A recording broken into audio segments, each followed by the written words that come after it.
Вы смотрите новости в прямом эфире. В студии Сергей Михедов. Здравствуйте. Главная тема к этому часу.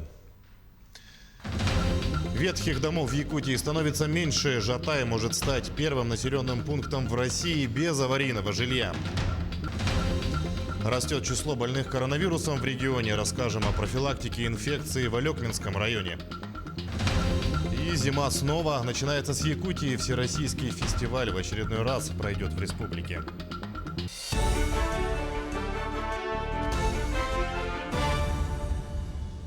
В Жатае торжественно открыли 11-й по счету энергоэффективный дом. Сегодня глава Якутии А.С. Николаев с председателем наблюдательного совета госкорпорации и Фонда содействия реформированию ЖКХ Сергеем Степашиным и генеральным директором фонда Константином Цицыным приняли участие в торжественном открытии жилого дома.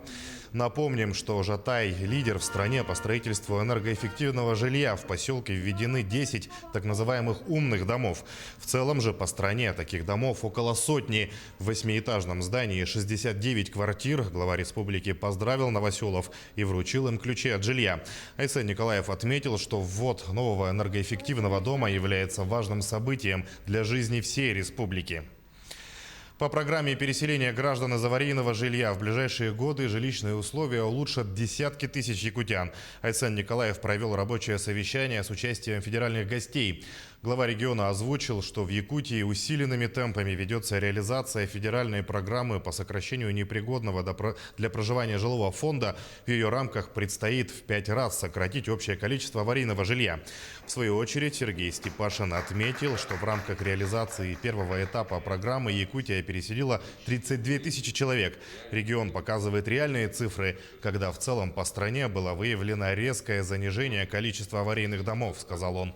Чтобы максимально быстро завершить программу переселения, Фонд содействия реформированию ЖКХ перенес средства вперед и выделил республике еще 2 миллиарда рублей.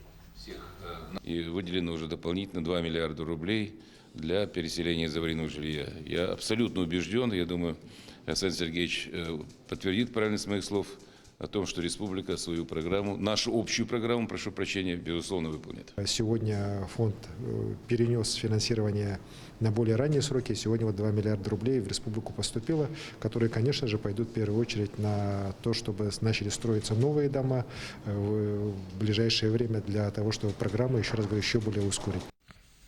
221 новый случай коронавирусной инфекции зафиксировали в Якутии за минувшие сутки. Из них в Якутске 124. По информации оперштаба, в Мирнинском районе выявили 10 заболевших, в Вилюйском районе 9, по 7 случаев в Алданском, Намском, Оленёкском районах, по 6 в Амгинском и Нерюнгринском. В Татинском районе зарегистрировали 5 новых случаев. Лаборатории республики с начала пандемии обработали более 700 тысяч тестов. Необходимо обратить внимание, что с этой недели есть 2 новых новшества, которые определены постановлением Роспотребнадзора Республики Саха-Якутия. Они связаны прежде всего с тем, что в соответствии с этим постановлением у контактных лиц не будет отбираться анализ на новую коронавирусную инфекцию, а им без анализа предписано нахождение на 14-дневной самоизоляции, если они являлись таким контактным лицом. Забор анализов будет осуществляться лишь только при соответствующих клинических проявлениях. Для органов местного самоуправления, для органов государственной власти, как учредителей образовательных учреждений, главным является создание безопасных условий обучения наших детей.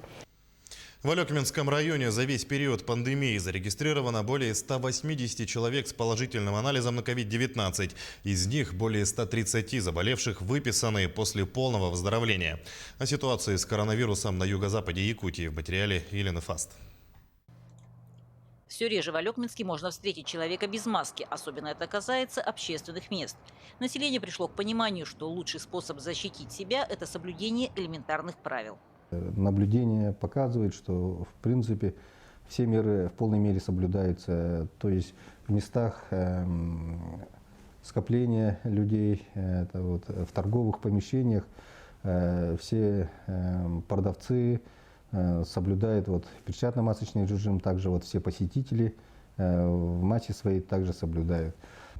Особое внимание уделяется отдаленным наслегам. К сожалению, была сложная ситуация в Жарханском наслеге. Благодаря взаимодействию ее удалось стабилизировать. Те меры, которые были приняты, они дали результат, ситуацию стабилизировали. Также мы на уровне плотно работая ЦРБ, принимая решение оперативного штаба, было принято решение об отправке туда одного из лучших фельдшеров района, который там помог очень сильно и по отзывам местных жителей организовать работу. И в итоге это как я уже сказал, ситуация стабилизировалась. Буквально на днях здесь изменен режим с карантина на режим повышенной готовности. Тем не менее, сохраняется полный контроль и дистанционное обучение в школе. Все требования сохраняются. Послабление – это спецрежим на предприятиях жизнеобеспечения. То есть там небольшие послабления. То есть если в дизельную станцию заходили 4 человека на круглосуточный, на 10-дневный срок, то теперь уже у них есть возможность уже как-то это попроще работать. Но также все эти требования остаются, также идет большой контроль за въезжающими и выезжающими гражданами. И если у нас в районе в основном дети учатся в очной форме, где-то в очно-заочной форме, то здесь мы приняли решение, чтобы перейти на дистанционный формат. Это по ТАКО, поскольку такой ИОЛБУТ получается. Да, такой ИОЛБУТ. Там дистанционный режим, но еще раз, мы опять же пристально следим. Как только будет определенная уверенность, что мы полностью решили ситуацию, тогда мы потихонечку откроем. Все приходится решать индивидуально. Елена Фаст, Максим Копылов, Алекминск. Якутия стала победителем конкурса «Самый читающий регион» и удостоилась звания «Литературный флагман России». Всероссийский конкурс проходит с 2015 года и учитывает такие важные критерии, как количество книжных магазинов, библиотек, издательств, в целом книжную инфраструктуру и, конечно, сколько насчитывается читателей в регионе. Кроме этого, учитываются достижения профильных органов и учреждений культуры и их инициативы. Отметим, в прошлом году в регионе запустили свой проект «Читаем вместе». Якутия уже входила в топ-10 самых читающих регионов страны. Поэтому я думаю, это заслуженный этап. То есть вы шли к этому и пришли к хорошему, заслуженному результату. Читает, много мероприятий, хорошая библиотечная работа. Многие, конечно, у вас великолепный издательство «Бичик», которое в следующем году исполнится 95 лет, которое своим трудом, своими книгами позволяет молодому поколению не отрываться от своих корней, позволяет читать, позволяет помнить свою культуру, историю, не умереть маленьким языкам, которые находятся на севере.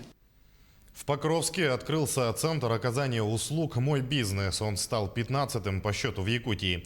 Теперь предприниматели по принципу одного окна могут получить все необходимые услуги для начала и ведения предпринимательской деятельности. Например, помогут разобраться в вопросах налогообложения, сертификации товаров и услуг, открыть счет в банке, зарегистрироваться в качестве индивидуального предпринимателя или самозанятого. Офис расположился в центре Покровска, в здании Дома печати. На период пандемии консультации проводятся удаленно. Это бизнесу очень хорошо и помощь, и поддержка, и юридическая консультация. Я, как председатель предпринимателей, заинтересована в поддержке бизнеса, чтобы бизнес не стоял на месте, чтобы они были юридически подкованы. И мы совместно с Варварой Афанасьевной планирую, что будем работать и чтобы в нашем районе это все развивалось. И бизнес должен развиваться. Хотим мы, не хотим, хорошо относимся и плохо относимся, но бизнес должен развиваться. И когда возникают такие институты помощи, поддержки предпринимателям, начинающим особенно, то это очень хорошо. Республика готовится к проведению главного всероссийского фестиваля «Зима начинается с Якутии». Напомним, уже несколько лет регион дает старт русской зиме. Несмотря на пандемию, организаторы мероприятия запланировали ряд интереснейших программ. На каких площадках будет проходить фестиваль и что нового в этом году, знает Дмитрий Тымыров. Около 40 мероприятий на различных площадках с использованием современных технологий. Фестиваль «Зима» начинается с Якутии. В этом году пройдет в виртуальном формате, что станет более доступным для многих жителей региона и страны. А еще это шанс фестиваля заявить о себе миру. Следует отметить, что есть и своя положительная сторона. То есть любой человек с любой точки мира может через социальные сети подключиться и быть причастным к республиканскому фестивалю «Зима» начинается с Якутии. В этом году в республиканском фестивале «Зима» начинается с Якутии примут участие Хангаласский и Амиконский районы. Ключевыми мероприятиями фестиваля в этом году будут традиционный гастрономический фестиваль «Вкус Якутии», выставка эксклюзивных меховых изделий «Теплота меха», показ дизайнерских коллекций Arctic Fashion Show, конкурс ледовых скульптур и, конечно же, зажжение новогодней елки. Для участников фестиваля подготовлена огромная программа, куда включены такие уникальные мероприятия, как фотовыставки, мастер-классы по живописи, прикладному искусству, мероприятия, связанные с показом дизайнерских изделий, авторских кукол и другие интересные викторины, квесты и выставки. Также в этом году одним из ключевых мероприятий зимы, начиная с Якутии, у нас модный показ Arctic Fashion Show, который пройдет в онлайн-трансляции 1 декабря с 18 часов. Модный показ именно среди дизайнеров, наших якутских дизайнеров. По словам организаторов мероприятия, это шанс наших якутских дизайнеров заявить о себе стране и миру. В прошлом году его участники даже были приглашены в Центральную Россию со своими коллекциями. Также часть больших мероприятий пройдет в историческом парке «Россия. Моя история». Это выставки, мультимедийные проекты и другое. На кульминации фестиваля традиционное зажжение первой новогодней елки в стране, которая дает старт российской зиме. В этом году из-за сложной эпидемиологической обстановки в регионе он пройдет в онлайн-режиме. Мы приглашаем всех желающих стать зрителями телевизионной версии зажжения главной елки нашей республики, которая традиционно состоится 1 декабря. А наши полюбившиеся герои Чисхан, Харчана, Зимушка Зима, они, как всегда, принесут нам начало этого праздника. Фестиваль стартует уже со следующей недели. Первыми программу откроют новогодние мастер-классы от Центров культуры города Якутска по различным направлениям. Регистрируйтесь в социальных сетях и станьте частью этого главного событийного туризма российской зимы. Дмитрий Тымыров, Павел Пахомов, Якутск. Наши корреспонденты следят за развитием событий. Берегите себя и своих близких в общественных местах, носите маски, соблюдайте социальную дистанцию и оставайтесь в курсе новостей.